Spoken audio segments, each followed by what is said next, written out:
বন্ধুরা দেখুন, সুন্দরবনে আমাদের বাড়ির সামনে রাত্রিবেলা কুমির ঢুকে গিয়েছিল। ছেলেরা পর থেকে গিয়েছিল, দেখতে পেয়েছে। জলে ফেলাইবনি আগে খেতে আইব তো এ জলে ফেলাটে আগে জলে লাভ করাওনি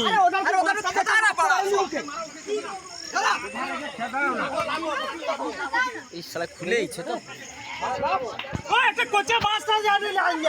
ছোট মাছ হইলে খালি চোখ চাপা দিবে নাই, মুখে লাইন লাগাইলে হবে।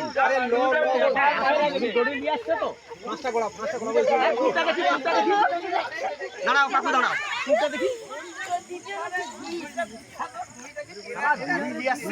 আমার ছবিও উঠে